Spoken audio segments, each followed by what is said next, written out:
Здравейте, мили хора! Това е първото от поредица видеа, в които тук в центъра Нара ще ви запознаем с терапиите, които може да ползвате в нашето пространство и също така с самите терапевти. Съответно, днес отваряме първия епизод с Бояна. Здравей, Бояна! Здравей, Сантина! Как си днес? Радвам се да те видя и да поговоря за това, което обичам да правя.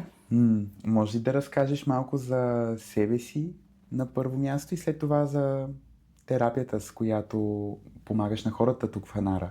Разбира се, аз имам дълъг път с работата с тялото. Започнах преди точно 20 години и в центъра на тази работа стои една техника, наречена ребалансинг, което е холистичен подход към тялото, телесно ориентирана терапия, която засяга физическото, емоционалното и менталното тяло.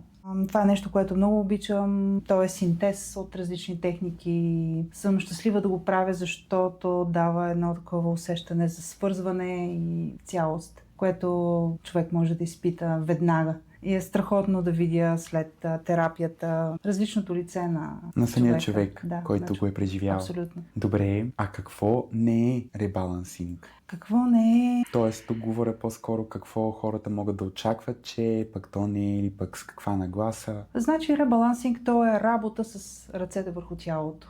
Това не е енергийна терапия в смисъл на рейки. Разбира се, има и по-фин аспект, но то е работа с физическото тяло, която докосва в по-голяма дълбочина. И то е, бих казала, за всеки, но разбира се има ограничения. Много рядко работя с деца и винаги така кратичко, по-скоро като опит. Това е за хора, които имат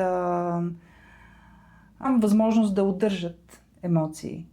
Да, и имат известна зрялост. За хора, които искат да познаят себе си, които имат хронични напрежения, физически или ментални, за хора в депресия, за хора, които преживяват труден период от живота си, това е голяма подкрепа. Да. Защото ги съвързва с техния личен ресурс по един много органичен начин през тялото. Да, разбирам. Добре, това е ребалансинг. Има ли метафора или нещо, с което може с една дума да дадеш, като разбираш какво имам предвид? Разбирам, да. Думата, която описва моето преживяване с ребалансинг е reconnection. Тоест, това е възстановената връзка. Връзката с живия живот вътре в нас.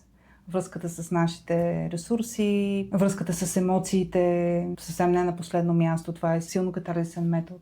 Да, зависимо от това колко сме се отдалечили от източника, толкова път има да се провърви. Абсолютно, да. По време на сеанса. Тук може наистина да говорим за катарзис, който да ни върне в това състояние. В моята работа аз разговарям с хората. В самото начало има запознаване. Винаги преди всяка сесия започвам с въпроса от какво имаш нужда, как идваш днес, за да може човека да пристигне. И да може и ти самата да се свържеш с човека. Абсолютно, да. И да фасилитирам тази връзка с самия него. Чудесно, разкошно. Добре, много ти благодаря за първия въпрос. В следващото видео продължаваме с следващия.